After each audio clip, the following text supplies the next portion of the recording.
You know, versus like Right, it makes you more anxious. And this that is temperature. I think right.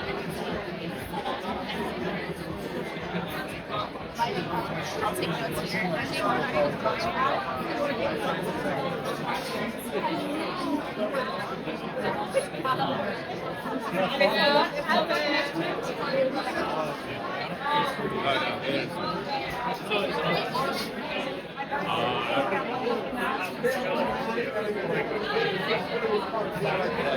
That's amazing. I love that.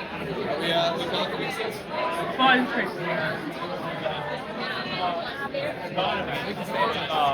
Deal. It's going to work. It's going to be like a collaboration with it, right? Was they're going to pay you before.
Just be careful not to touch this.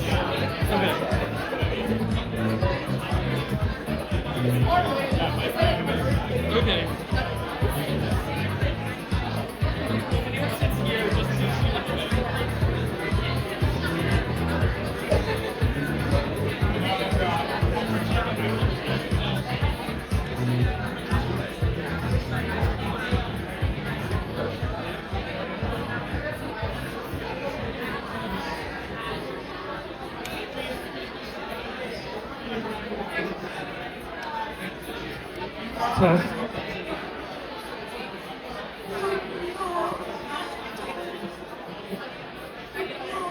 Test 1 and 2. Test 1 and 2.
Okay, we're gonna start.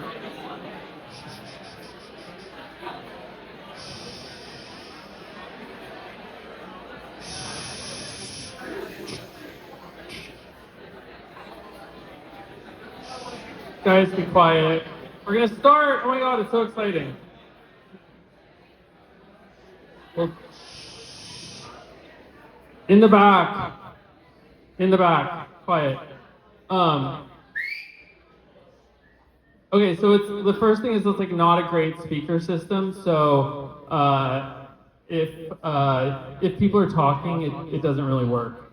So that's the first thing. And the second thing is this always happens, and I guarantee you're not going to be able to hear if you're in the back. So if you come here or here or here, so people over here should come up because you're not going to be able to hear every single time. So if you're just everyone like scoot up like 10 steps, and then you'll be able to hear and it'll be much better. Like even further. Everyone just take 10 steps. If you're there, come here. Even more. You like up here, yeah, good job. Even further. What? Yeah, come over here. Like and here too, you can squeeze around the back. You'll be able to hear much better. And if you do have the urge to need to talk, just like go downstairs and it'll be better because there are people that want to try and listen. So if you want to talk, that's totally fine, but just like go downstairs and then come up when you're done. Okay, that's all for that. And then thank you guys all for coming. It's great to have such a great crowd. And this is DeSciNYC. We have the pictures by David, and he'll post them on the Twitter and on the Instagram in a little bit, so that'll be cool. And you can see them there. So you can follow on Instagram and Twitter. I'll leave it up for like 5 seconds. I still see a couple of phones. Is it possible to move the speaker, like, so we can see the screen? Or the instructed screen? Yeah, do you want to just bring it up? Just like. You want to put the speaker here? No, it should go further up. Yeah, that's fine. Oh, on the sofa. Okay. On the sofa. Just put it here. Bring it over. Put it there. On the sofa. It needs to be up. Maybe just leave it. Sorry. Okay. Sounds good. Yeah. Okay, so did everyone get the picture? You want to get the picture? Okay, so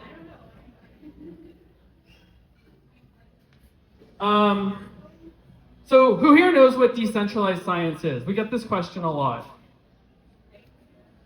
Decentralized science. Okay, just a few people. So I'm going to talk about what is decentralized science. Oh, first I'm going to talk about what DeSciNYC is. So this is DeSciNYC. We've had over 10,000 people come to a meetup in one form or another, which is wonderful. It's most of the people here. Who here is a scientist? I'm kind of curious. Oh wow, amazing. Who here is like a tech founder, founder type? Or founder or tech? Who here is curious about science? Okay. Which things did I miss? What? Hate science. Okay, so you're here to put science on trial. That's good. Okay, cool. Okay, so I was just curious. Oh, if you're curious, we do have all the talks if you want to hear it at DeSci.NYC, and this is also being live streamed out to people online, which is cool. So hello to the live stream people. We've had a lot of people. We had Brian Johnson, we had Martin Shkreli, we had Research Hub people, we had Robin Hansen, and it's a growing list, and it's just cool. So I want to talk about the things we have coming up next. We have one on AI and government, especially in New York, so you can RSVP here. And it's by this guy named Alex Bors, and he is an assembly member in New York, and he's been introducing some regulation in New York around AI, and he's going to talk about that. So that'll be really interesting. Did everyone get that? Okay, I'll leave it for 2 more seconds.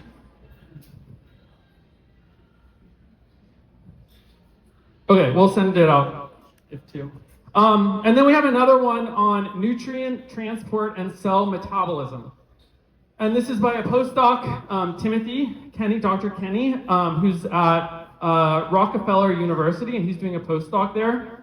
And it's going to be really, really interesting. And if you want to RSVP for that one, here's the link to do so. A couple more people with their phones. Okay. Okay, so what is decentralized science? Now I will answer this question.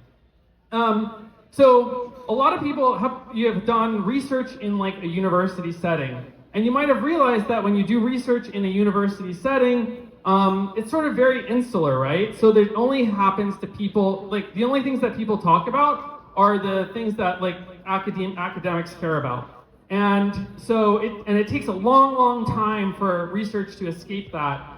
And it's controlled by a select few, and like the funding is only done by people who are in government. So decentralized science tries to say, like, wouldn't it be interesting if instead of science being funded by the government and science being done by just in a select few number of people, what if instead like you democratized it and sort of made like a Wikipedia or like a Bitcoin equivalent for a university or a scientific research?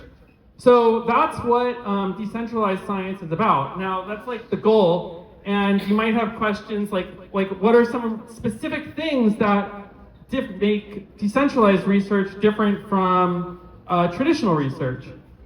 One is the way science is validated. So the typical way that science is done is it goes through something called like peer review. So you submit your paper to Nature or some journal, and you have 3 readers who read over the paper and sort of rate it on a scale of 0 to 5 of if it should be accepted, and then it's like accepted or rejected based on that. Now the problem with that is like the reader or the reviewer has absolutely no incentive to do a great job at validating the research, because they don't make or lose any credibility or money if they're correct or if they're incorrect. So one of the things that happens in decentralized science is that you have people who want to bet on scientific research. So instead of just saying like, to give you an example, let's look at how many people here have used Polymarket. So Polymarket is like what people were using in the election, right? So instead of going to CNN or Fox News, depending on your political beliefs, you go to Polymarket, and what made Polymarket really cool is that if you were correct in thinking about who's going to win the election, you actually could earn money, and that's like really neat. So we want to use the same ideas in science. So if you think a hypothesis is going to validate or not, you can actually earn money or lose money too. And the goal here is not to earn or lose money, but to have people be more careful when they're assessing science. So one of the things that we're conducting a study on is sleep, because sleep is like one of the most important things people can do to live longer. Brian Johnson talks about it as it helps repair muscles, it helps support the immune system, you can detoxify the brain, it has cognitive enhancements as well. So if you don't get enough sleep, for me, I feel clouded and I can't think straight, not exactly, but it definitely helps to get more sleep. And also if you're trying to live a long life, the sleep helps to give your body a chance to repair.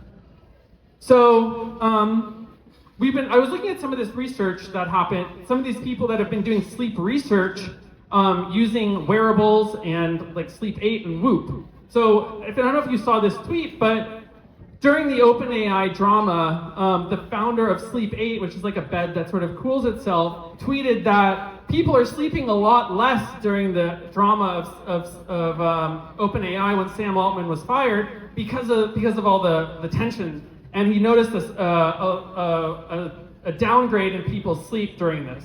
And I thought this was really interesting because this is like a distributed trial that he's running, and he's able to just look at the data and figure out these sort of interesting characteristics.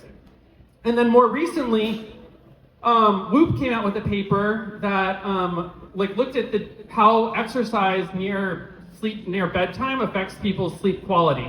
So they found, and this was published in Nature, and this was cool because this was one of these new types of studies that are done outside of the lab and allow people to participate, and you sort of can validate science in a very new way. So what we're doing is we're doing a new style of sleep studies, and I'll tell you a little bit more about it, how it works. So we wrote some software that works with any wearable. So it works with Whoop, Oura Ring, your just phone, and normalizes those scores across different devices.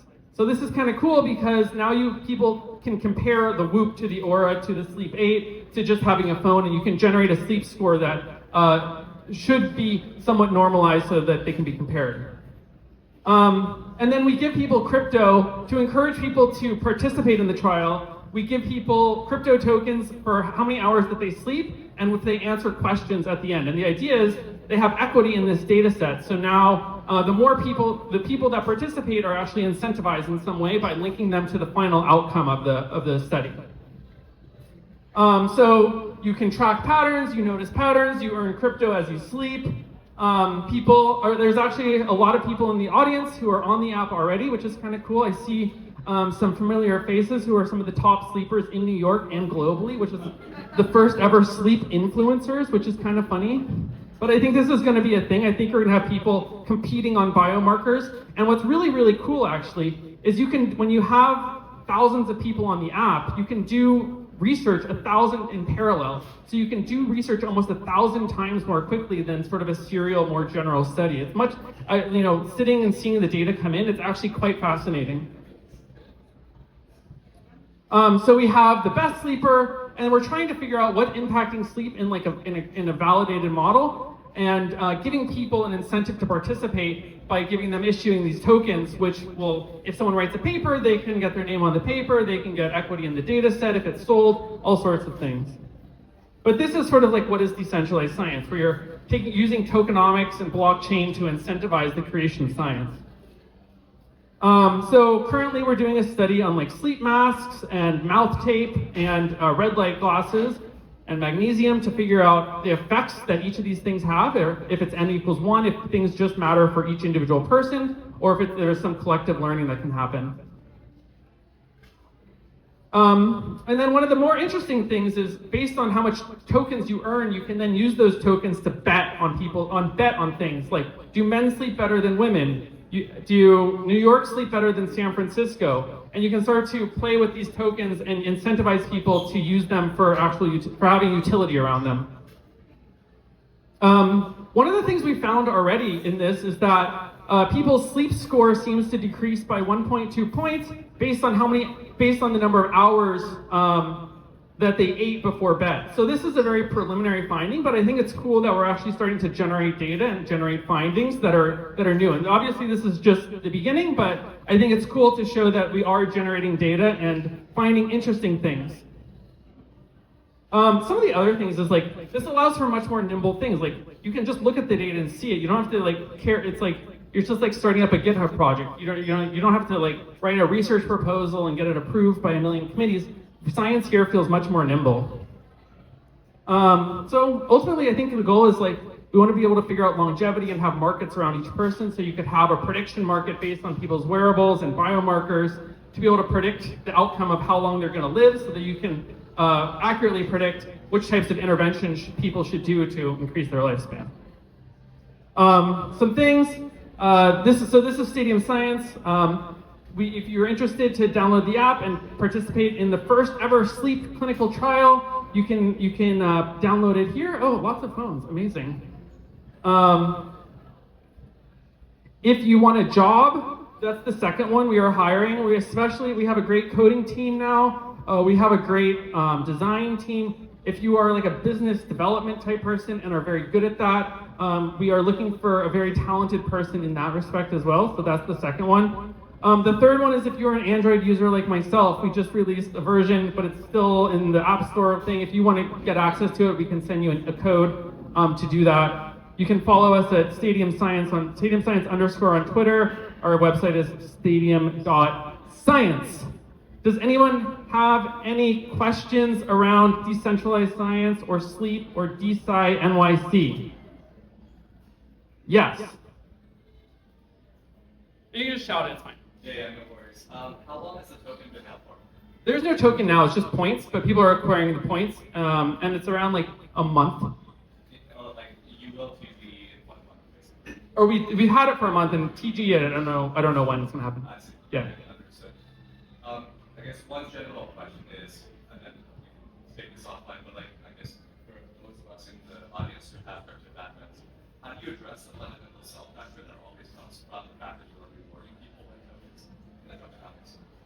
Yeah, I mean, I think all of it's going to be transparent, so that you'll be able to see if you suspect someone is biased, that will be available to see. Whereas in a normal paper, you can't even see that at all. So any data that's extrapolated out from this data set should be looked at more carefully, either by a human or by an AI. And so I think different people are going to analyze the data differently. Like 2 different sets of eyes could analyze the same data set and come to 2 separate conclusions. But if that data is all available and has provenance to it, then you can actually figure out which type of, you might be able to figure out who's been biased and either include or exclude them from your research.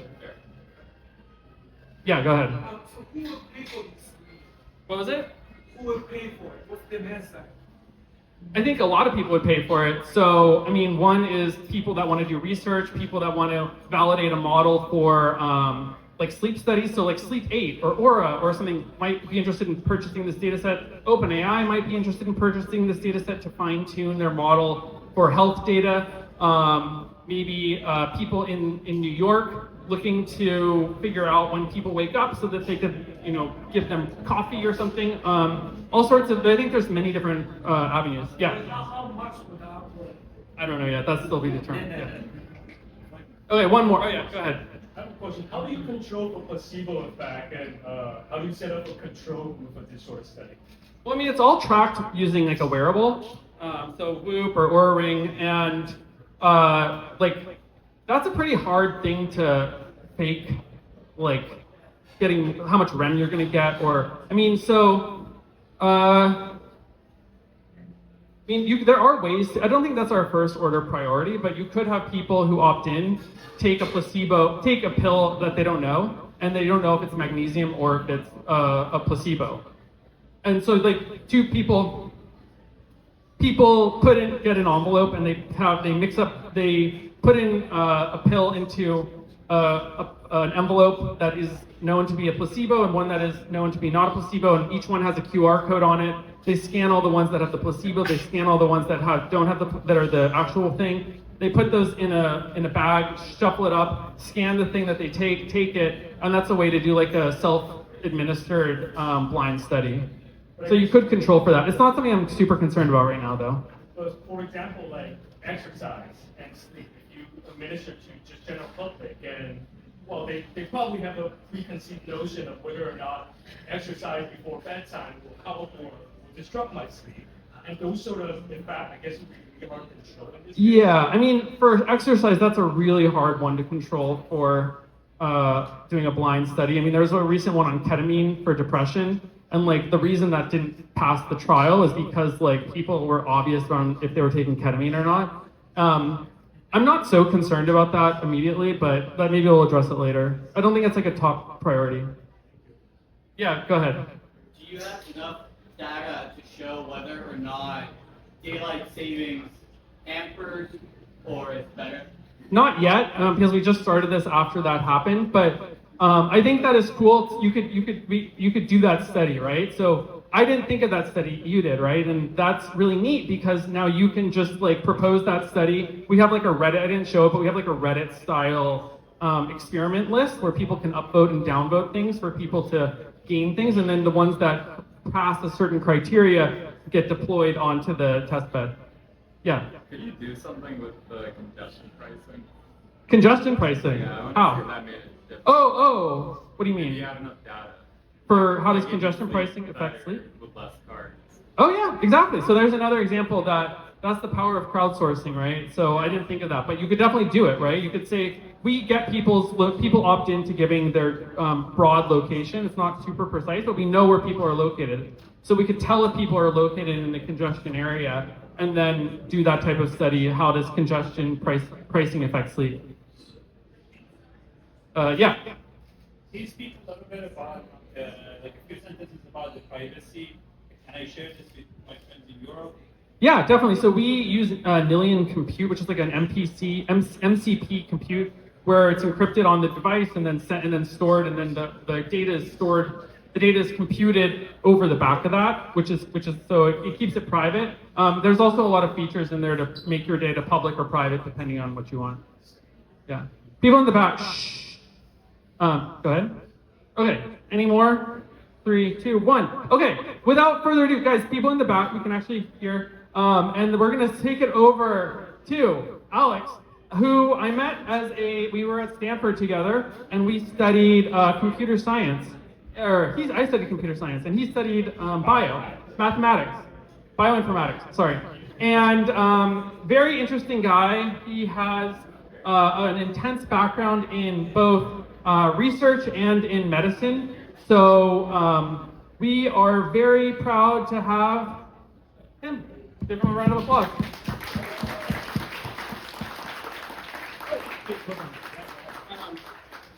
Let's do it. Let everyone smile.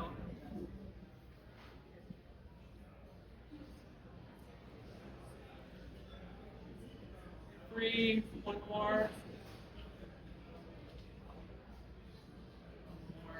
Focusing. Okay. Sweet. Okay. Okay, excellent. Well, listen, thank you so much, Mikey. So Mikey and I lived across the street from each other when we were in graduate school, and it's such a big pleasure to reconnect. Especially, oh, you can't hear?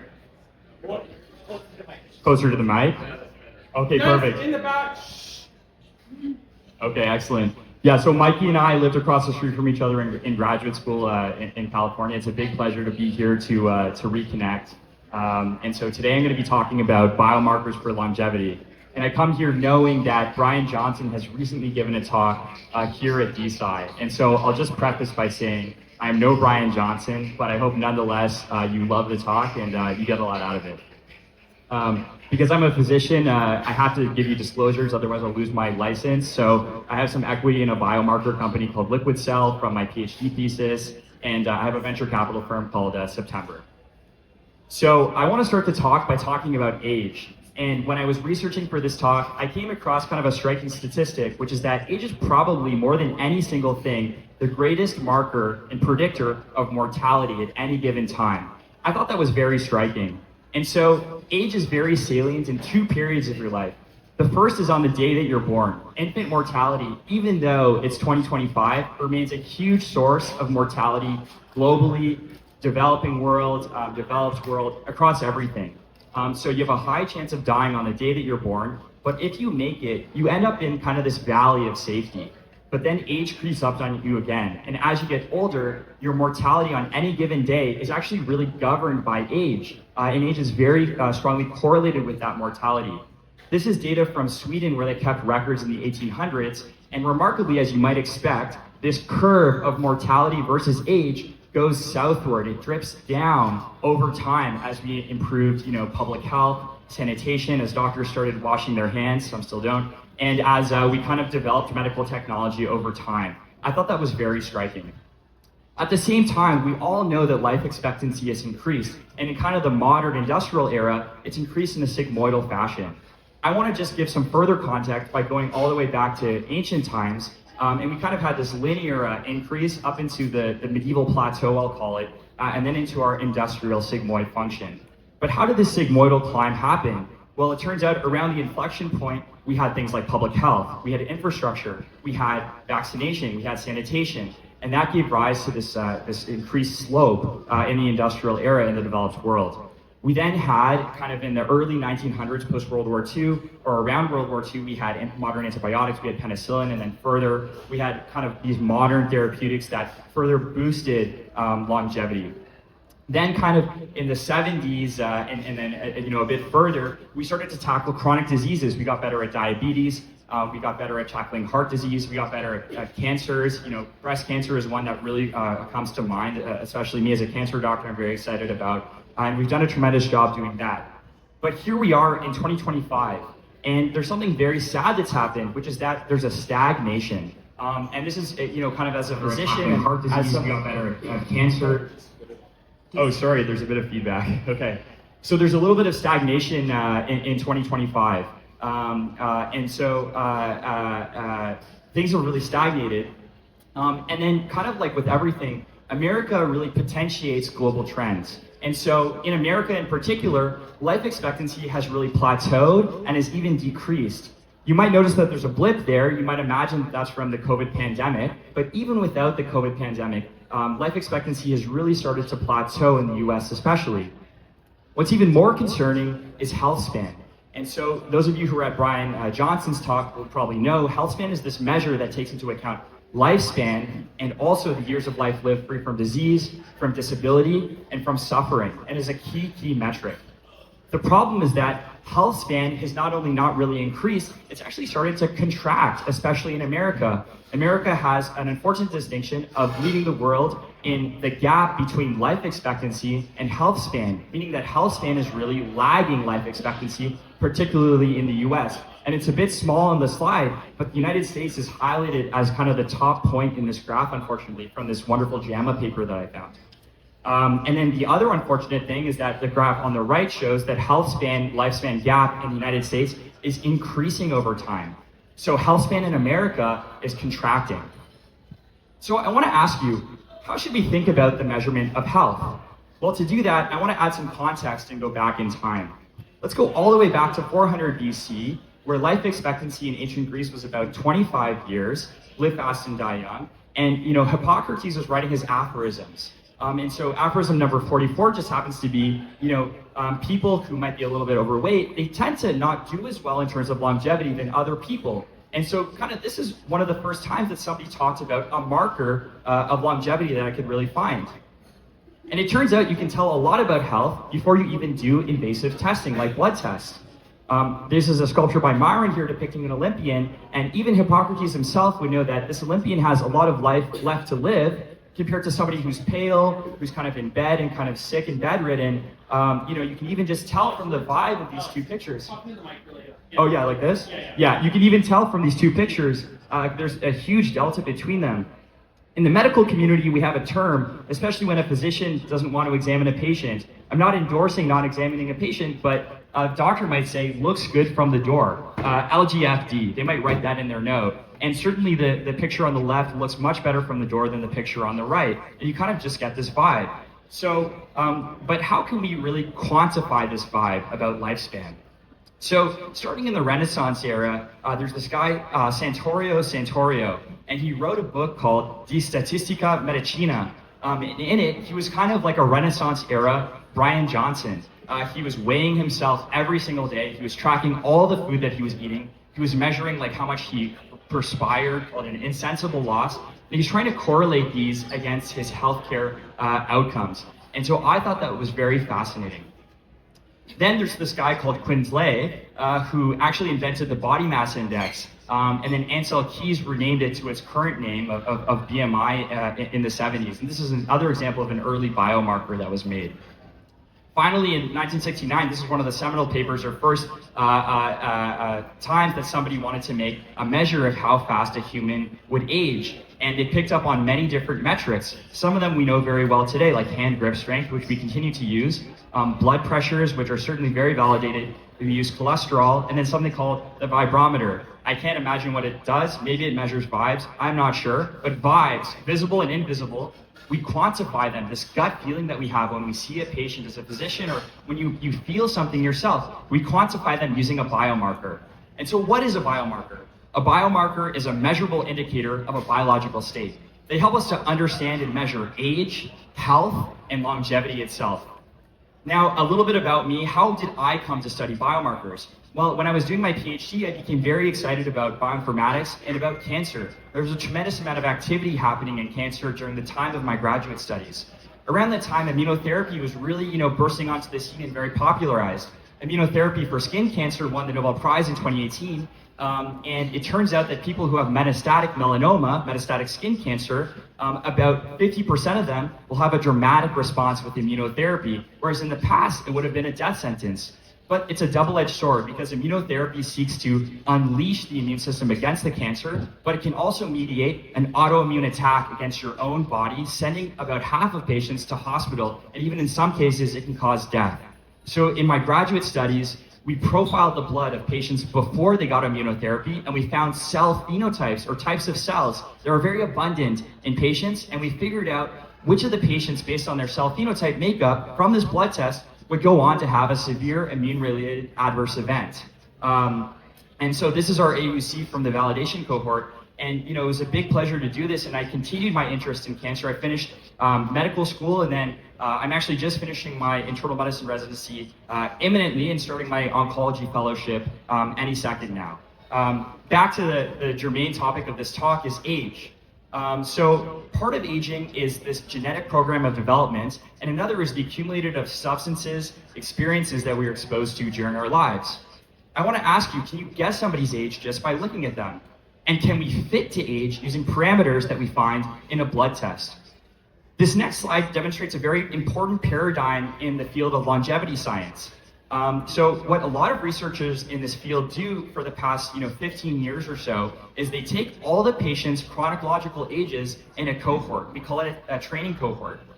Then they do something like a blood test. They have multi-parameter blood tests with tons of data and information, and they figure out, for each given age of a patient, what are the parameters in that blood test? They then fit a model. In the old days, it was statistical learning. You might have run it in R and Python. In these new days, you can run an LLM, you can do deep learning on it, and you're kind of fitting a model to figure out how you can predict age from a blood test and from biomarkers. You then go ahead and you plot chronological age, the age that shows on your passport or your driver's license, against a biomarker predicted age. Then the next thing, and this is the key step, is that we create a biomarker age gap. And I want to really hammer this home because the rest of the talk is really predicated on this, and it's a fundamental concept in longevity science. We calculate a delta between the chronological age and the biomarker age. And so it turns out that if you have a positive biomarker age gap, you're going to be predicted to be younger than you actually are. And if you have this negative biomarker age gap, you might be predicted to be older than you actually are. And when a relative or somebody you know is telling you, oh, I'm actually, my blood is younger than my actual age, and they've done a blood test from an insurance company or something like that, this is what they're referencing, more or less. So let's go into our first academic paper. So this is a really wonderful Nature Medicine paper that came out 2 years ago now. And in this one, they profiled the blood of tons of patients in the UK Biobank data set, thousands of patients, and they had an ensemble of proteins that they did feature selection on, and they fit a machine learning or AI model on to predict age using protein. In this, their biomarker is called protein age, PROT-age, and their biomarker age gap is called the protein age gap. The plot on the left is the UK Biobank showing their protein age plotted against age in the cohort, and they show a very tight fit. The Pearson correlation is 0.94, and this is their test set. But the thing that's remarkable is that although this was trained in the UK, they profiled the blood of a Chinese data set, and they got an extremely tight fit in a kind of a blinded test set, and a Pearson correlation coefficient as well of 0.92. And so even geographically, culturally, genetic or ethnically different groups, they actually were able to fit age in kind of a blinded, unbiased way in a training and test cohort. And so what's the big deal? What can you do with this protein age? Well, it turns out that if you kind of have a very unfavorable protein age gap, it turns out that you rate your own health very poorly. You have a slower walking pace. You have a worse self-rated facial aging. And then on the other hand, if you have a very favorable protein age gap, your hand grip strength is very strong, you have better lung function, and you actually have better fluid intelligence. So I found that to be quite fascinating. But where do we go from here? So we can actually measure just really a ton of things. And so we can measure, physical characteristics like weight, height, BMI, etc. We can measure things with things like our Apple Watch and our wearables. We can do MRIs on the brain. We can do things like VO2 max and heart rate variability, which some of you are probably measuring right now as we speak. We can also look at molecular markers, and that's kind of the area that I focused on in my PhD. You can look at protein, like the paper I just showed you. You can look at the transcriptome, like mRNA sequencing. You can look at epigenetics, like methylation data. And you can look at the metabolome as well. I want to next show you a paper from the epigenetics area. This is one of the seminal papers in longevity. And anyone in longevity who's an expert in this room probably has read this. This is kind of the Horvath biological aging clock. And this is a 2013 paper, and here the biomarker was methylation data. So the epigenome, how do your genetics change over time through nurture rather than kind of nature? And their biomarker age is called the methylation age. With that exact same paradigm, this like fitting the age and the age gap, here on the left we have the training set of fitting age, and on the right we have their testing set. And they actually had excellent results in a held out blinded testing set to predict age based on their machine learning model. One of the great things about this is that you can, if you happen to have your methylation data, or you're able to get it, you can upload your methylation data to their website, screenshot is here, and you can figure out your own methylation age. And I thought that was totally fascinating. So if you have a genetic sequencer lying around, you can go ahead and do this. Another thing that I loved about this paper, and I thought that was very provocative, is that you can actually probe methylation age from each tissue in each specific organ. I think this is very clever. So you can probe the methylation age of your liver, of your lung, of your kidney, of your brain. I will note some of the tissue sites are a bit underpowered, and the muscle one doesn't really work, but I think that age per organ system is very provocative and kind of generated a lot of thoughts in my own mind. And then, what's the big deal? Well, it turns out that people have continued to study this methylation clock and have benchmarked it against other methylation measures. And this is a JAMA article that, came out in the last 2 years. And it turns out that epigenetic age certainly does, in independent researchers, independent cohorts, correlate with longevity, mobility, and cognitive function. So, there's this hypothesis that this stuff actually really matters and really works, has real world bearings and outcomes. So another question I want to pose is, are there multiple dimensions to age? And so I made this little schematic here, but I kind of started to read these papers and then think, might there be an age for your cardiovascular system? And I'll plot it on one axis here. For those of you who've taken linear algebra, this will kind of ring true. And then there might be like a metabolic age that you might have for your metabolic system. There might be a neurological age for your nervous system as well. And then I'm kind of constrained by a two-dimensional slide here, but there might even be more axes or more interactions, like with genetics. There might be interactions with the environment as well. And then you might imagine that the diseases that you end up having are kind of like a projection upon these axes. It's the makeup of all the ages and all of the vulnerabilities in all of your major organ systems and their interactions with the environment and your genetics. So, heart disease might be a component of, cardiovascular, metabolic, and then a tiny bit of neurological as well. You might have emphysema or COPD be a component of these things. You might have cancer be a component of them, autoimmune disease, neurodegeneration, and stroke, just to name a few examples.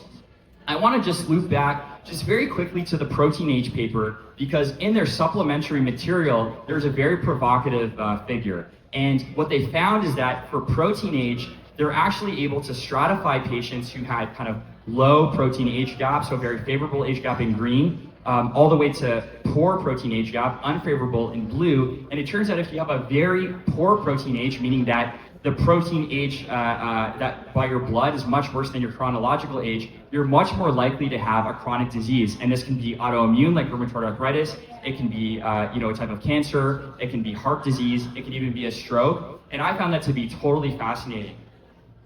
So another question I have is, do biomarkers generally hold across ethnic, cultural, and geographic differences? And we saw in the protein age paper that they trained in the UK and they validated in China. This other paper said kind of similar things. They looked in Canada, Korea, and Eastern Europe. and they found kind of the same thing, that things really do work. We have a lot more in common than we have different, but they did do some fine tuning across all the populations. And so I thought that was interesting as well. So I actually did the final internal medicine call shift of my life overnight on, I think it was like Saturday night. It's all really a blur, but I kind of slept at 10 a.m. and I woke up at a time, and I'm ashamed to say I was on my phone in my bed. I don't want to admit it, but I opened Twitter, and because I was preparing for this talk, I saw kind of a very apropos tweet from Chamath Palihapitiya. And in that tweet, he kind of goes in to discuss how, he's been tracking his VO2 max with his Whoop, his heart rate variability, and these metrics have kind of gotten worse over time for him, apparently. But at the same time, although his metrics have gotten worse, he's had an amazing life the past few months. He's drank incredible wine, he's spent time with his wife, with his children, he's played poker with his friends. And so, it was kind of interesting, what's the point of all these markers, and do they really matter to the average consumer? So Kevin here weighed in and actually had an interesting opinion.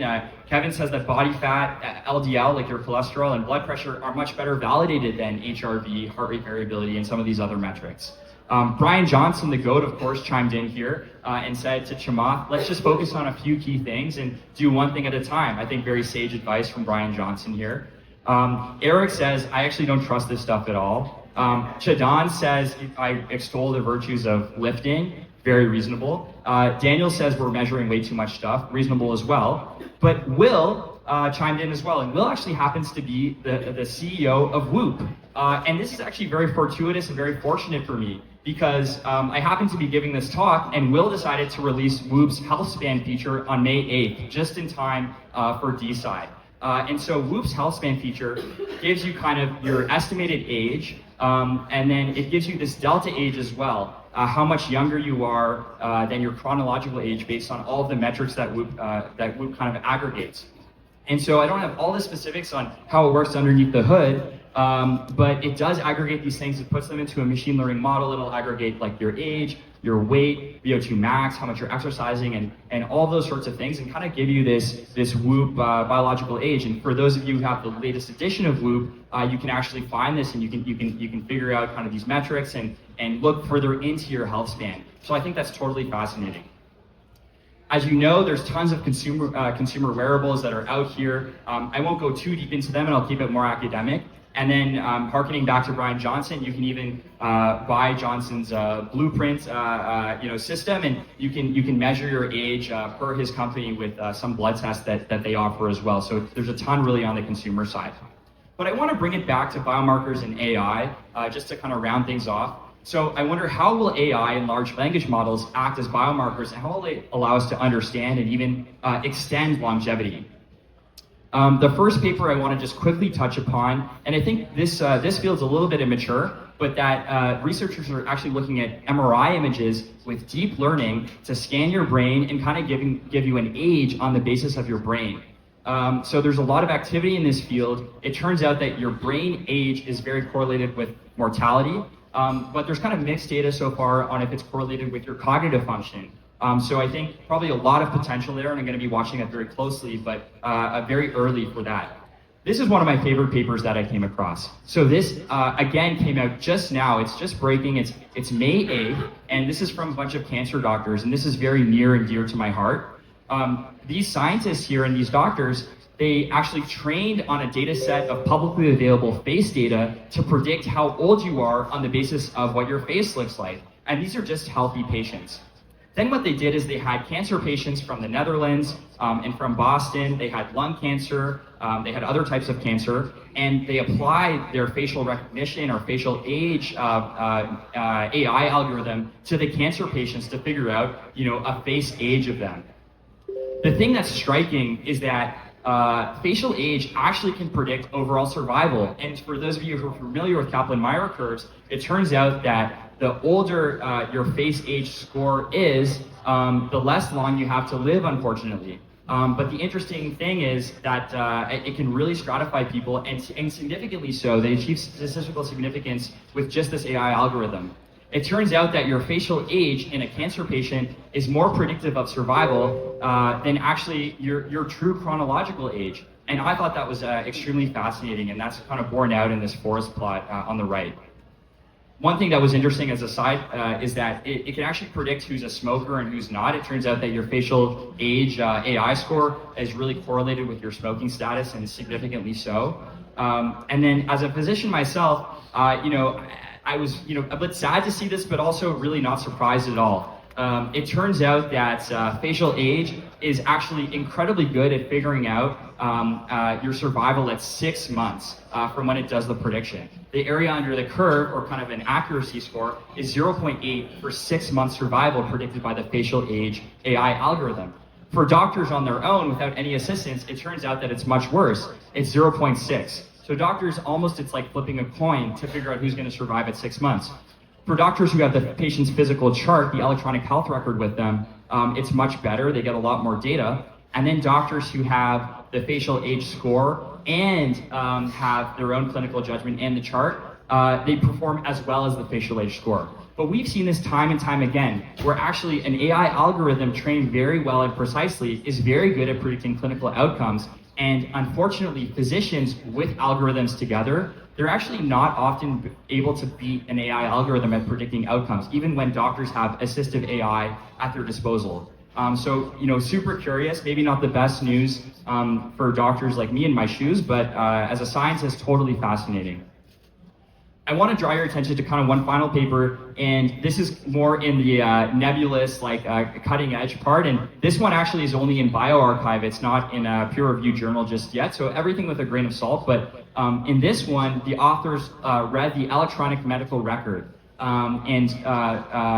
used AI to read the electronic medical record and then predict age from reading a patient's chart. All the notes that doctors, nurses, dietitians, PT, OT, everyone writes about a patient. They had the AI read the notes and figure out the age. The correlations are pretty good, like the Pearsons are 0.75 and so, and very significant. But I think the thing that was the most striking is that the AI is really able to very strongly risk stratify patients and predict overall survival. And this is another very striking, significant Kaplan-Meier curve showing how just the AI trained on the electronic medical record is able to stratify patients. The authors then went on to make an omic age, which is really multimodality, and it's AI trained on proteins, metabolites, and clinical variables all together. And with that omic age, they were able to do a lot of cool things. One is that they're able to predict 10-year survival very well, and it's kind of exemplified in this AUC plot over here, an ROC plot, kind of in the yellow, and it beats out just the chronological age here in black. The EMR age actually, so the electronic medical record age by AI, does very, very well impressively. And then for the major chronic diseases, to predict who's going to have a new onset disease, so an incident disease, it does very well, especially for things like diabetes. One thing that's beyond the scope of my talk, but I thought was interesting, is that OpenAI actually is also dipping their toes into longevity science. I don't want to take up too much of your time, so I won't go into that. But I think it's just such a hot topic, and there's so much exciting work that's being done. So coming towards the end, what are really the next steps here? And I want to just as a scientist say, just because something correlates with age doesn't mean that it actually causes age. And we don't want to get into a correlation causation fallacy. But at the same time, I don't want to lose hope. And if there is real biology at play, and if that can be borne out in real experiments, biomarkers for age may actually give us hints at new therapeutic targets to actually target the processes of aging. And so I think that's totally very provocative. There's also a whole new set of startups being created in the longevity space. I'll just say the scope of this talk is really focused on academic research, but in the private sector, there's really a tremendous amount of rigorous activity, and many of the papers I showed you actually have a startup company that's accompanying them, and you can even use some of their products today. One question I have is, how much can we actually personalize recommendations using this biomarker data? And can we actually beat what all of our mothers told us, which is just, go outside and run, eat, vegetables, and don't smoke? And one of the ways I think that biomarkers can help us personalize recommendations from a physician or from any healthcare provider is by having this multimodal approach where we can have an age per organ system to really weigh in, and how can we predict the onset of a very specific disease so we can start screening for it earlier, like COPD or like diabetes, based on early warning check engine light signs in a specific domain like cardiovascular, for example. Another interesting thing is, what can we do with all of this data? And a huge need is for clinical trial endpoints.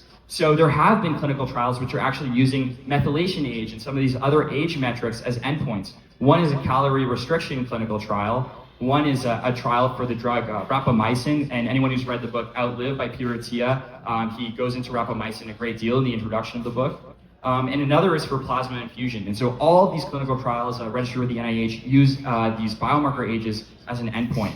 One thing I really want to hammer home is that there's a key problem in clinical trials for most diseases right now, in that it's actually very challenging to use mortality or lifespan as an endpoint because it's often very many decades away. People with diabetes often live for 10, 20, 30 years longer, but they're living with the side effects and the crippling aspects of diabetes. So for chronic diseases, we really need to have a way to measure the impacts on lifespan and health span immediately. I think that biomarkers are the instrumental tool that allow us to have a readout of increases in health span induced by the intervention that we're testing in any given clinical trial. And so they're absolutely key to this coming revolution. I'll just end by going back to Chamath here, and he's asking more philosophically, what am I supposed to be getting out of all these biomarkers, and what's the use of everything? Is this all just really a vibe, and is how you feel matter? Is what you look like from the door when you're examining a patient, is that more important than all of the biomarkers? I think there's a lot of utility still to measure things. And just to come full circle, I want to talk about where we came from. So one of the great challenges of our time is that human lifespan has really stopped increasing. This is devastating. We've stopped living longer as a population average. Furthermore, health span has actually contracted. And I'll just harken back to this plot of the health span lifespan gap increasing in America, meaning our health span has contracted. But within this data lies opportunity. There are key areas where health span is very low and the gap is greatest. And these are driven, and I know the text is very small, by things like mental health, substance abuse disorders, respiratory disease like emphysema, neurodegeneration like Alzheimer's, and cardiovascular disease. These represent key challenges, but also key opportunities for therapeutics and opportunities where we can measure the outcomes of therapeutics instantaneously with biomarkers. I want to go back to this plot about stagnation. And so, the increase in lifespan from ancient times was really the product of human innovation in therapeutics, public health, infrastructure, sanitation, and even diplomatic efforts for peace. We stand now in 2025 at a time of life expectancy stagnation and health span contraction. And it's incumbent upon us, all of us in this room here, as innovators, scientists, doctors, and patients alike, to accept the baton passed to us by our ancestors and increase health span for our own generation and for generations to come. I think in the dawn of the LLM era, we might be able to enter out of an age of stagnation into an age of health abundance using the new tools at our disposal. And there's a tremendous amount of opportunity for us to make a real difference in this urgent need area. So biomarkers will allow us to not only measure our own progress in our own health journey with consumables and wearables, but also the progress in the critical human endeavor of increasing health and lifespan altogether. Thank you so much.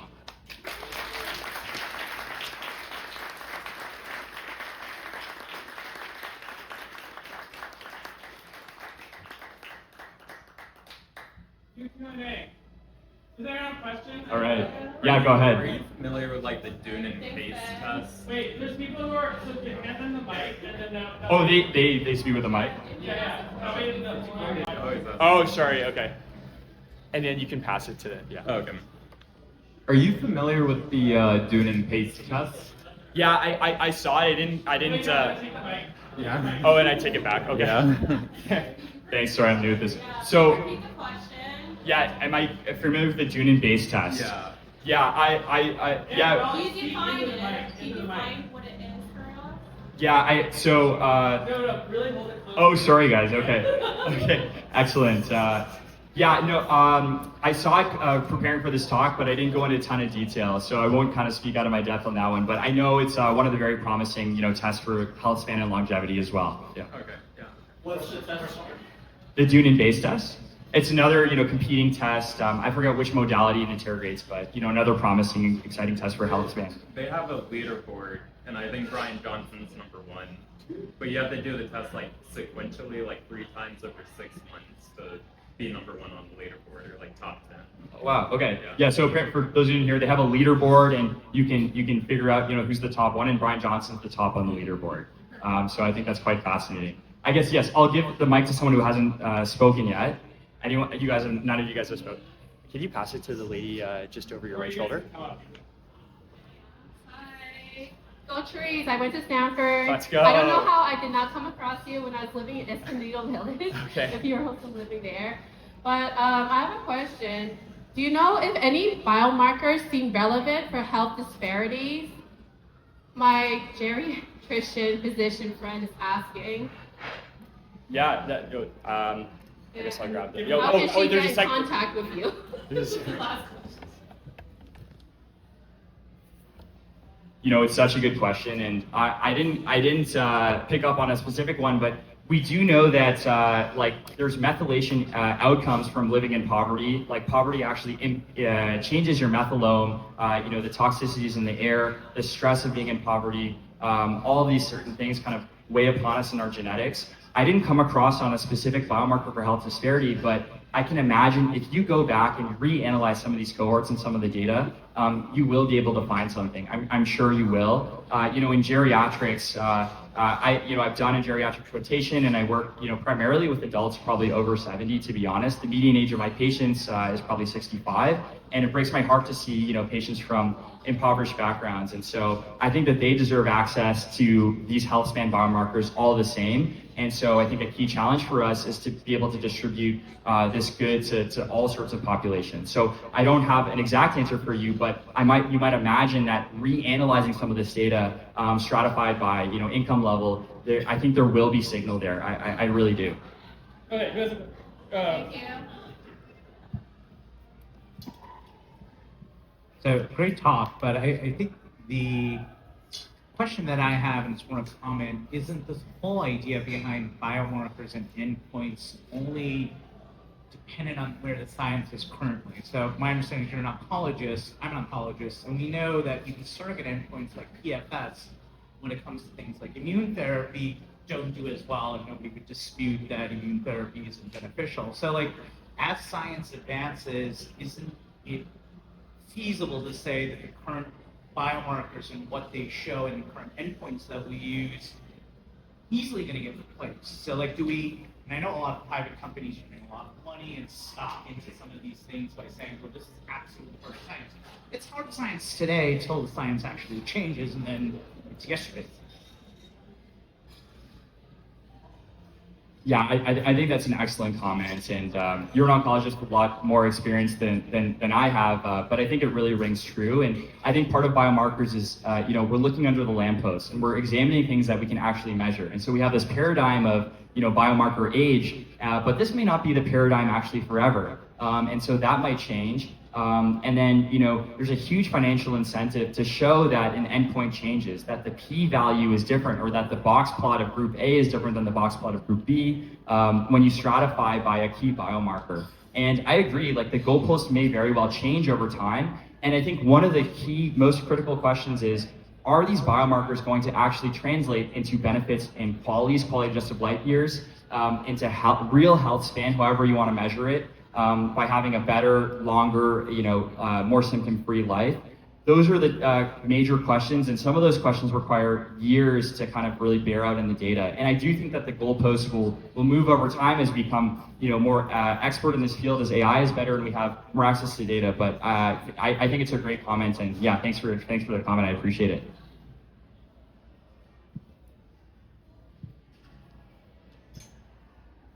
Does that which does not kill you make you stronger? Kanye is canceled is the first thing I'll say. So shouldn't have even said his name. But what I would say is, I mean, I really think so. I think it's very disease dependent, and so it turns out that if you have damage to a certain organ, like to your lungs or to your heart and things like that, you do get weaker each time you come back into the hospital. And so I actually think you can probably capture that with certain biomarkers. Certainly we can see it, you know, in our heart failure patients with their BNP marker over time. It's kind of climbing, and you know, other markers like that. But I like to think, maybe I'm just young and idealistic, that, you know, psychologically or mentally we become more robust over time. But yeah, I think very provocative statement. Thank you. And then we'll get you next in the. Just don't bump the camera. Great talk, thanks for that. US has way worse health outcomes despite way higher spend than most other Western countries. What would you say are the main causes for that, and what would you suggest on a policy level what to do to improve that situation? Thank you so much for the question. I think that's an incredibly enormous question and a fantastic question. I was born in Canada and I have dual citizenship of Spain and Canada. So, but I did go to school in America, where I met Mikey. So I think the thing I'll say is that, oh gosh, it's such an important question, and I'm not a healthcare economist. Let me say it from a doctor's point of view. I think doctors, nurses, dietitians, PTs, and OTs, there are so many people, the patients themselves, patient advocates, so many good people out there who want to make a real difference for patients, want to do a lot of real good, and help the people in front of them. I think that things have gotten more stressful. Billing has gotten very convoluted and complicated.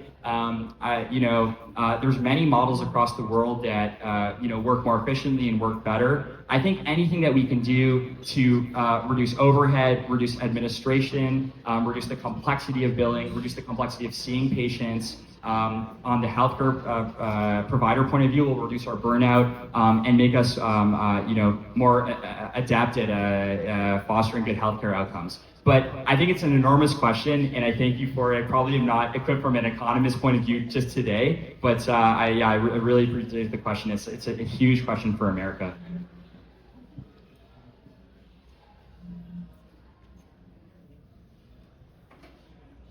So my question is, in regards to blue zones, has there been any thought to studying the biomarkers of people that live in these areas in terms of longevity, and what are your thoughts on that?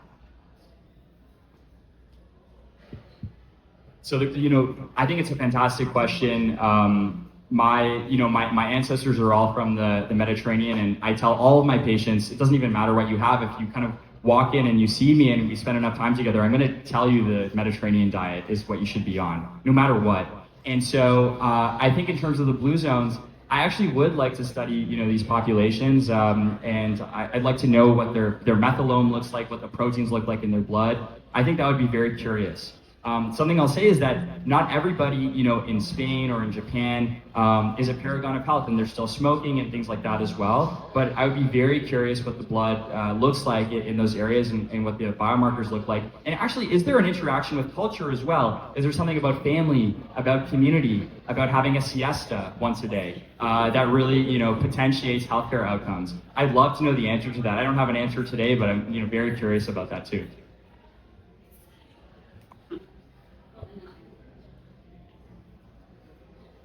Thanks for the presentation. There are some prominent people making some statements about artificial intelligence effect of longevity. You probably heard that Dario Amodei of Anthropic made a statement that AI can expand life expectancy, double it in the next 12 years, so we can live 150 years. How do we get there, and can we get there, in your opinion? Thanks. So, did you say 12 years? 12 years. By 2037, it's 150 years life. This is being recorded, so I'm just never going to say never, so I don't look dumb in 12 years from now. I think there's going to be a huge marathon to get there. It's going to take a tremendous amount of work. There's some kind of genetic barriers that we're brushing up against. There's also, cultural and physiological barriers. I guess one way I'll answer your question is, for whom? And so I think that people in Brian Johnson's shoes and, people who are living in very affluent countries, who have access to nutritious food, who can work out every day, who can sleep, excellently, and kind of have, genetics that are robust enough to have it, I think that they will see dramatic increases in their lifespan and their health span too. So I really am a believer that people will start to live longer. I think the record, I was reading Outlive by Peter Attia, and I think the record is it's 122. I might be wrong, but it's something like that. I think that we will exceed that record very soon. But I think that the benefits will be accrued to the very most elite echelon of people. But then going back to our disparities question, I think we have to think about how can those benefits and the things that we learn by doing blueprints and by being as healthy as we can, how can we distribute that to as many people as possible? So I don't know if we will double in 12 years. I mean, I think that would be a fantastic outcome. And I think if we do, this goes beyond my scope of being a scientist. I hope that people are fulfilled and happy. And that's something that a doctor can't provide. I think that comes from within. But what's the point of having a longer life if it's not worth living? So, but yeah, I think that's a very provocative statement and very energizing to hear. So, fingers crossed. I'm really fascinated with the longevity scope, and it's particularly anti-aging. I would love to hear your thoughts on stem cells. I read a really interesting study on menstrual stem cells, so I would love to hear if you have any thoughts on how that factors into longevity and where it may be going in the future. Thank you so much. In my graduate school, I actually worked in the Loki stem cell building. I don't know if you know. Yeah, I worked in the stem cell building. But that said, I had no personal exposure to stem cells, so I don't want to talk too much out of my depth here. The thing I'll say about stem cells is that, I remember like in the early 2000s, we were talking about stem cells and, people living longer and being superhuman and all of these things. But there are some real uses for them. One of the labs across from my PhD lab was using stem cells for osteoarthritis. So, that wear and tear type of joint pain that you might get in your knee where you get knee replacements. And they actually found that stem cells, were working well there. I'm just blanking on the exact type of stem cell and what kind of like pre-engineering they did. There's also been a study that came out in Nature, I think it was about 2 weeks ago, where they tried to use stem cells for Parkinson's. And there's no, it was really phase 1 and they don't know if it works or not. They just know that the patients didn't die and it's quote unquote probably safe. But time will tell if it actually, abrogates the development of Parkinson's over time. And so there are people, making real headwinds here, but also caution saying that there are many clinics not in the US, but in other countries where the regulation's not as tight, which are selling stem cells to people for no good reason. And people are spending a lot of money on them. And there's actually been some very high profile cases of contaminated vials of stem cells injecting into knees and giving people septic knees and people getting abscesses and things like that. And so there will be people who are trying to capitalize on this beautiful moment that we have where we all come together and use science for good. There will be the people who try to capitalize that without rigorous scientific practices. And so I would just exercise a lot of caution, but also be optimistic is how I would answer the question. Thank you so much. They're legalizing stem cells in Florida. Just amazing. Yeah. Amazing. Go Florida.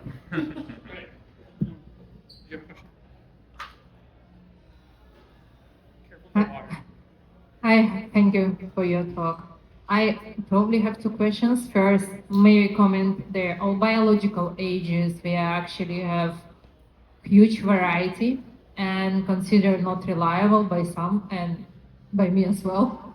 And second one about methylation. When we look at methylation DNA, we say well, DNA is not our destiny. So what do you know about what is measured in probably, I don't know, markers, biomarkers, and if there is any general indication of better biomarkers like metabolomics or anything in this direction, if it can predict better, like as of today methylation, not just by genes. Could you two in the back be quiet? I can hear you up here. Yeah, to your first comment, I totally agree. I mean, I think age is very diverse and it can be diverse within somebody, and you can kind of be more youthful and younger and older all within, the span of your own life. And it's not necessarily monotonically increasing. I think to your second point, in terms of methylation, yes, I think that metabolomics, there was a paper that I did not include about metabolomics because I just didn't have time. But there are many groups working on the metabolism as well, the metabolites in your blood. There is a lot of signal in there as well. I think the thing that, maybe a limitation of my talk is I don't have a bar plot of head-to-head every single modality and which one produces a better age. And so, but I think a little bit for good reason, because I don't think that there's one modality which is really the clear winner just yet. And it has more to do with the machine learning, the kind of authors who wrote the paper, than the actual modality just yet. So I wouldn't want to write one off. For example, the protein marker that was published in Nature Medicine that I showed has an incredible, Pearson R coefficient. And that's protein, it's not methylation or metabolomics, but that probably just speaks to the quality of the data set that they used and the scientific rigor and the artificial intelligence that they used. So I think all these modalities, there's a place for all of them. There's no clear winner just yet. And I think feedback to myself is to have, it would be cool to have a head-to-head comparison to address your point. But thanks for the great question. Okay, let's do quick questions here. Quick question. I was going to just say there is a winning modality, and that is the test of your functional fitness, how heavy you can lift, how fast you can run, how far you can run, right? So I think from biohacking standpoint, I'm a biohacker, a lot of people have given up on all these biological age tests, and said a test of your functional fitness is actually what's going to really tell you how your health span is for your life. Absolutely, yeah.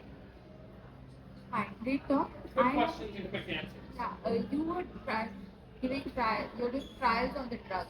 What drugs are you actually using, and why are you using them? Me personally? No. The research, you said that you guys are doing clinical trials on the drugs, and what age group are you actually testing in that?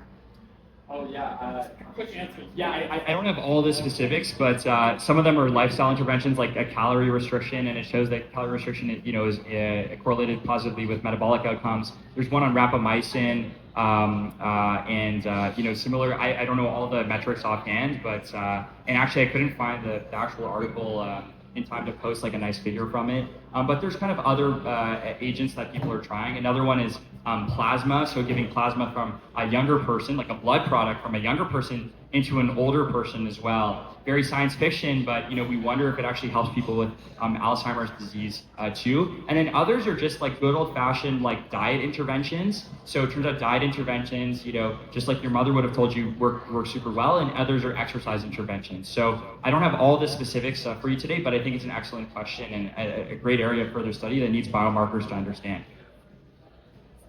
Hi, so my background's in nutrition and medicine, and one question that I had is how do these biomarkers actually drive concrete interventions? Something as simple as diabetes and weight loss that you mentioned, behavioral change is hard, and we know that the biomarkers don't necessarily translate into the outcomes. So my question is, rather than predicting outcomes, what do you think will actually change outcomes? Is there a biomarker that you foresee in longevity that we could actually concretely use to change something? Or can you just share your thinking? Yeah, I think that's a fantastic question, and coming from a dietitian point of view, you have a lot of expertise that as a doctor, I don't have. You're a doctor as well. You're a doctor as well. Oh, sorry. Okay. So, but not a cancer doctor, probably a doctor that knows a ton about diet, and so I think that's really wonderful. And I think what I'll say is that I was, part of my venture life is I was talking to a company recently that is actually looking at, things like your lean body mass and making biomarkers for that. I think really it comes down to a few things. One is that the big picture from a pharma point of view or from like a science point of view is that these biomarkers will allow us to kind of instantaneously know outcomes in clinical trials. But for patients, they'll allow patients to really know over time the impact of an intervention. And so instead of, you walk into your doctor's office, it's some old dude and they're just like, quit smoking, like, eat better, stop getting Uber Eats, like the classic things that you always hear. What if your like metabolic age or your protein age actually decreased in the 3 months where you quit smoking? And what kind of feedback and what kind of psychologically would that do to a patient if they actually saw that? So might there be some like feedback loop to a patient? But I think there's nothing more important than how a patient actually feels. And so to our amazing photographer's point, like those actual physiological metrics, like how much can you lift, can you run, VO2 max, or if you're an older adult, like can you actually spend time with your grandchildren? Can you lift a child, right? Can you take part in family outings? Can you travel across the country to make it for Thanksgiving? These are the things that I think biomarkers fall short of and struggle to quantify, but are so important. And so if a patient has feedback, they feel better, and it's all coherent, I think that would make a lot of sense. And thank you, doctor, for your question.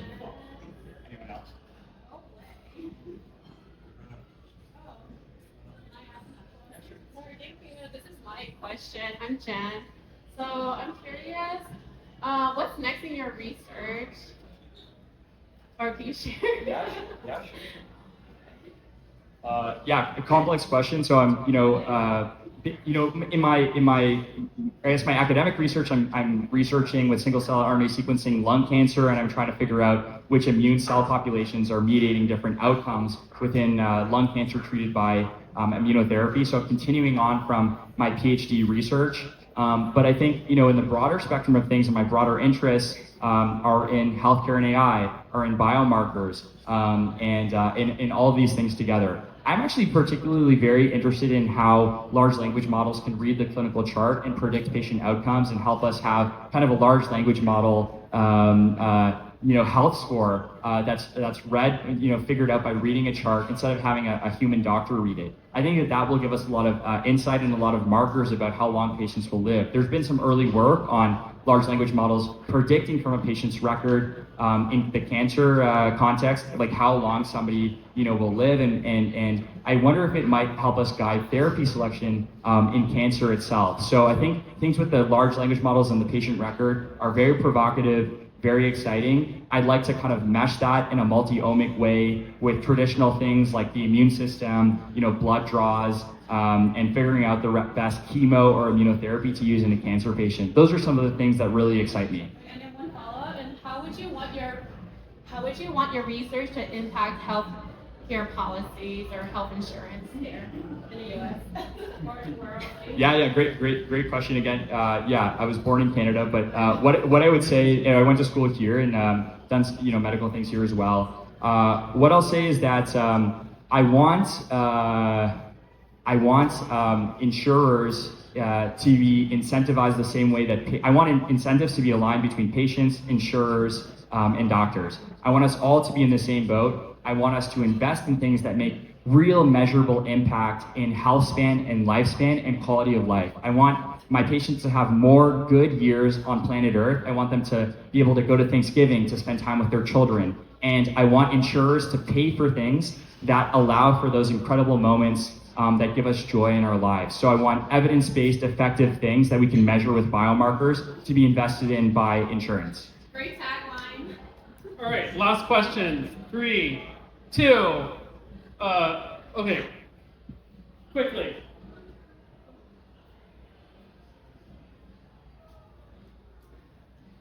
This is a quick question. So in general, for precision medicine or personalized medicine, what do you think of DNA imputation tools, like websites which will let you input your raw data to 23andMe and give you risk scores for various categories? One was MQ.me, I think it's banned, but there are many other websites. I think fantastic question. Extremely early days. Basically, I was asking my attending, one of the other days, like, why aren't we just genetically sequencing everybody? Part of it is, a money thing. It's very hard for patients to afford that, to pay privately, or for it to be covered by, a government insurer, or by a private insurer. And so I think part of it is political, part of it is money. And part of it is that doctors, it's really new to us, like correlating genetic sequencing outcomes with actual patient outcomes. But it's something I'm extremely excited about. I'm excited to learn more about it. And I think that we will come into a future where actually every patient is genetically sequenced when they enter into the clinical context. That first touch point when you enter into a family doctor's office, or you enter into the emergency room, I think that your blood will be sequenced eventually one day, and it'll give us a tremendous amount of insight. So that's something I'm extremely excited about in the future, but maybe not quite in the clinical context just yet. Thank you. All right, thank you all for coming. And let's give our speaker a round of applause and continue to enjoy. Thank you.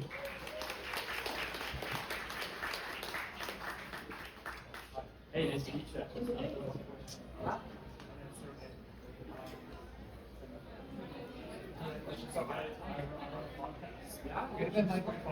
Thank you.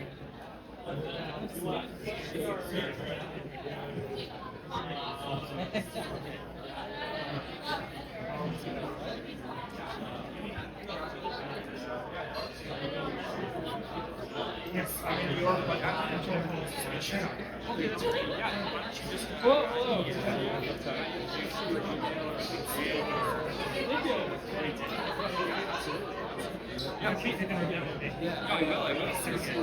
Yeah, please, I'd love to. We're just coming up. Yeah, I think too. It gives you something similar to this. Great talk. We didn't realize so much. Thank you so much. Really appreciate it. Yeah, nice to see you. Okay, nice to meet you. Yeah.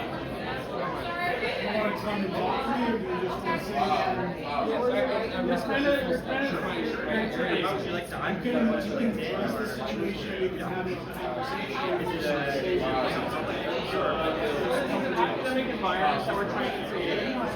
So, To digress, I was active. oh, no, I'll explain. Here's how we try and address it. We try and treat it like a lecture, as if you're like university. When I take the time to leverage my network to bring people that can bring further, 5% left to go. that I can bring further, Very busy time for me to do bring money and interest to the situation. You actually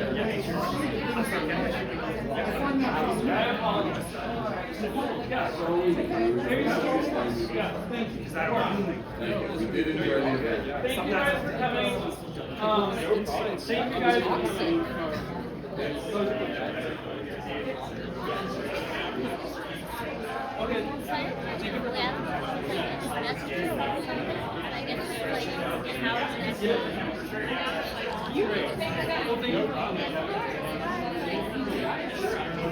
Hey, you too. Stop the camera.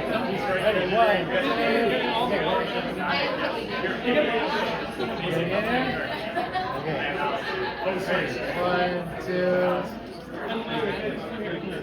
Sorry, I just moved this guy. You guys, English is still recording? Oh, look at that. Okay, three. Oh, one more. Bro, one more. Sorry.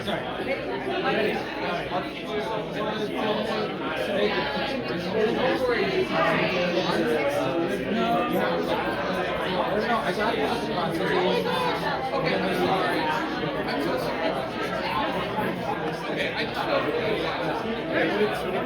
I'm on the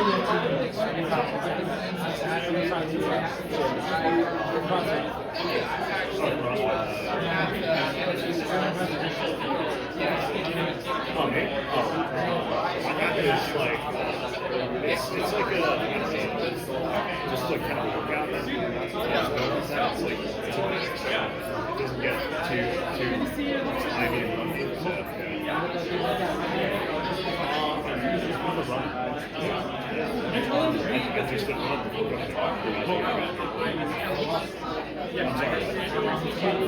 Today, like it's 4 hours. Usually I do a tempo workout after, but like I think it's set. I give up the tempo workout. Everybody's got an ego. No.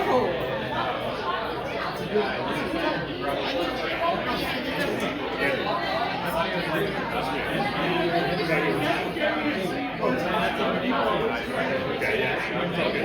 Well, no, I mean, just kind of the sort of like topic that you're saying. I mean, I don't know if you were in high school or the super babies now. I guess there was one in between, which I didn't. Yeah. So I figured, hey, this one's not really. I think it's nice to meet you.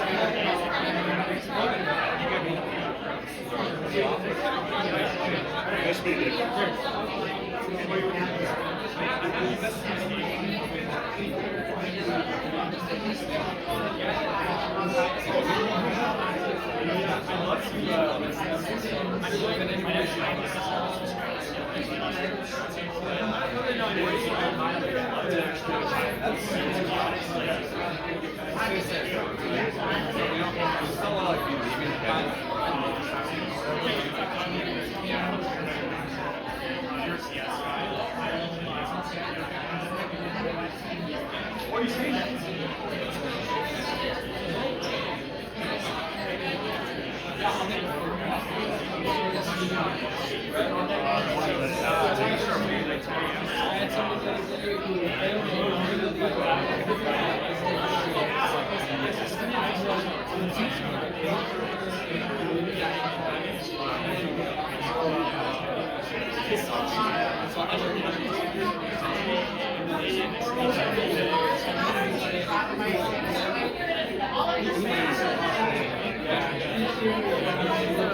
I mean, they look pretty fucking. I don't know.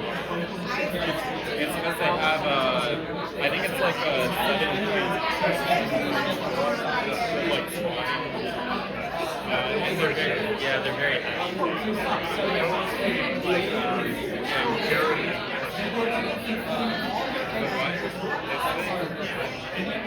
this is just something to not put in like just to hang on. So I found it off it works pretty well to be honest because I don't want to like so much use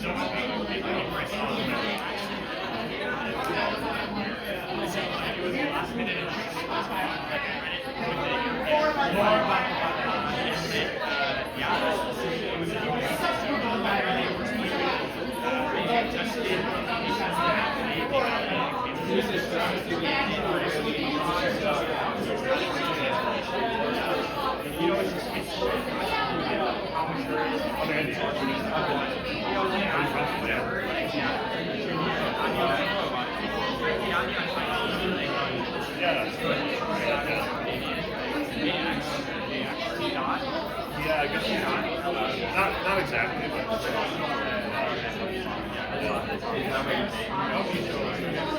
no, actually, most of the years were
Wait, he was like saying so. Oh my god. No idea.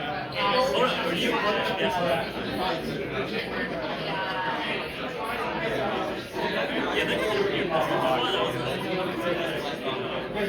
that's oh, sure. I think it would help a lot.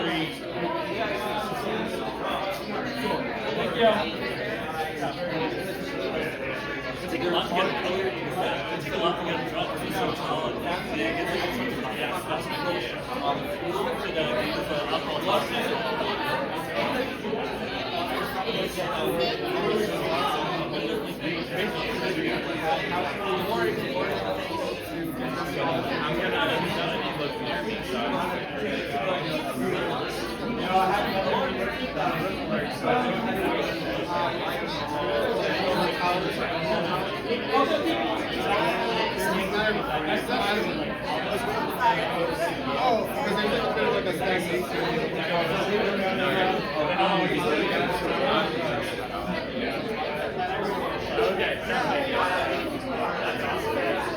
Yeah, that's my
I think it's like not as pediatric when you're like routines, when you're kind of using them.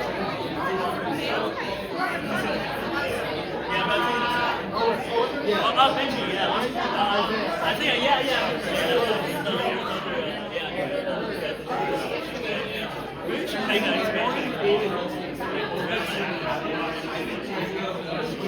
That's around like that.